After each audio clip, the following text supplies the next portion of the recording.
professor actually, Obadele Bakari Kambon, who is a master linguist and architect of Ebibitumi, the oldest and largest Black social education network. He completed a PhD in linguistics at the University of Ghana, and actually he won the Best PhD Thesis Award in Humanities, and served as editor-in-chief of the Ghana Journal of Linguists from 2016 to 2023. His honors include the Marcus Garvey Foundation Award, which he won in 2019, the Provost Publications Award, which he won twice in 2016 and 2024.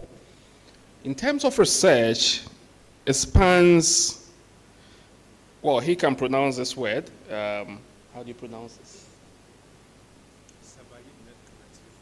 Sabayit Net Kemetil, Studies of Black People, Serial Verb Construction Normalization, and Ebibi Fahudie Black Liberation. That's what it means. He has helped hundreds repatriate to Ghana and continues to build independent Black institutions in language, media, and education. In the next 30 minutes, he's going to tell us an interesting story.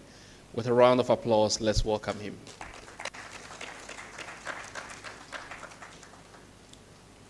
All right. When I say Abibitumi, I want you to say Abibi Fahundie. Let's try that. Abibitumi. Abibitumi. Abibitumi. So my colleague here, he says, oh, is it the Abibitumi at Ekwepemampo? I said, yes. He says he has some land right over near Abibitumi headquarters, so that's very interesting. So today I'm going to speak on political economy of African spirituality's material culture, tools of liberation or traps of enslavement. Abibitumi! Black power is what Abibitumi is. Abibi Fahundie, Black liberation, as mentioned.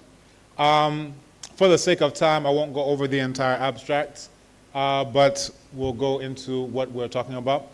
So the main question that I'm looking at for this presentation is how indigenous is the material culture of the spiritual systems of Abibi-4?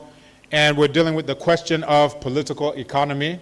As mentioned, I'm Ɔbenfo O Kambon, also known as Nana Kwame Pebi Dati Aldikain Bamuchidom Hene Iwa Akwapem Mampong. Say that 3 times fast. Abibitumi.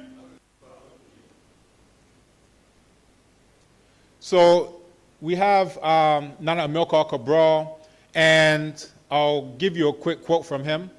But particularly in the so-called diaspora, liberation is often the goal of reconnection with our spiritual systems. And before I go further, my mother is in the audience. She's in Ɔbenfo and also a PhD holding psychologist, both at the same time.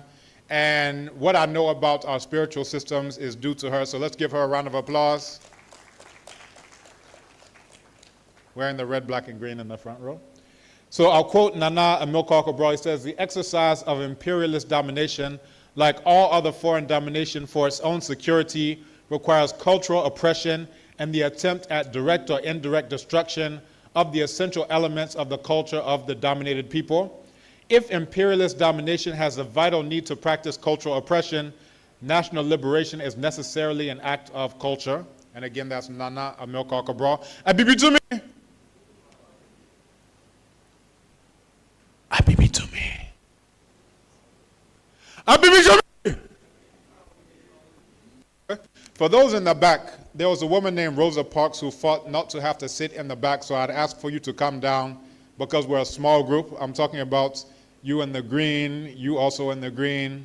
Please come down small. Those wearing suits and ties, please come down small so we can have more of an intimate crowd. Please, if you can also come down small. I want us to be interactive. Those here wearing hijab, if you can also come join us, I'd appreciate that. We want to have a more intimate gathering, right? For those who don't know Rosa Parks, they tried to force her to sit at the back of the bus, and she fought not to have to go all the way to the back, but to stay seated in the front. So you had those who fought for your rights, and we don't want those rights to be given away. Let's continue. Abibitumi. So when many of us think about the spiritual, let me say the religions of the enemies of black people, those include Christianity and Islam. So, they'll say, Jesus loves you, now say it, and they're beating you into submission. But 300 years later, now, oh yeah, I love it, right? If you look at, the religions, there were forced conversions, imperialism, enslavement, and so forth and so on. At the point of a gun, at the point of a sword, you had those who are fighting not to have to pray to the imaginary, white man on a stick. But now many of us spend all of our time every Sunday going to pray to that same imaginary white man. So many of us, especially in the 1960s in, the so-called diaspora, they were like, if we are not white people, why are we praying to imaginary white people? And many started to leave those religions in order to look for liberation. Abibi to me.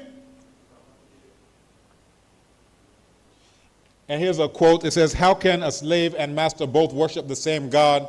Then both of them expect their prayers to be answered by the very same God. Baba Omoale and Malcolm X would talk about, the slave master or, lyncher has the noose around the neck and he's praying to the white man. And then the one who's being lynched is also praying to the same white man. Who's going to be listening to you? Abibi to me. Also, black people drop the religion of Christianity because of slavery, but then go convert to Islam, which enslaved them as well. These are some of the head scratchers that we have to deal with here. So again, the background I'm giving you is that a lot of people are leaving these religions and they're looking for liberation.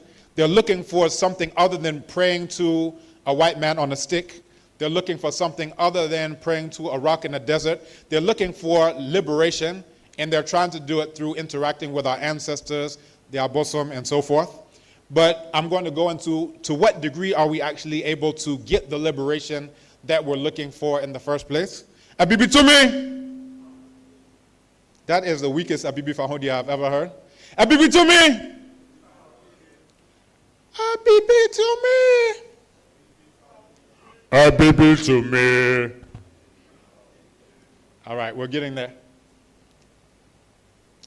So we're going to look at the political economy of what is supposed to be the spiritual systems of Abibi-4, that's to say black people.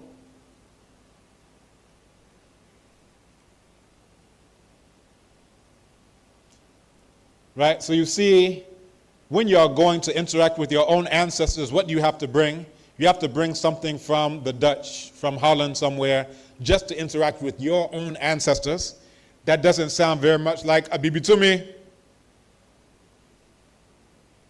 Anytime you want to interact with a traditional ruler, what do you have to do? You have to bring bottles of a liquor that is used to kill you. When you see the abosom, sometimes someone is possessed and the abosom are smoking cigarettes. And there's a question, are we actually going towards the liberation that we were looking for in the first place? Or have we gone into other traps of enslavement? These are photographs that I took at my own place, Ekwepim Mampong, at the occasion of Ohum and Ojura festivals a couple of years back. And again, you see the abosom are addicted to nicotine, apparently. And if they're not addicted to nicotine, they're addicted to liquor. This is another one, a carcinogen, Johnson's baby powder, right? And again, you see the abosom are addicted to the baby powder that causes cancer.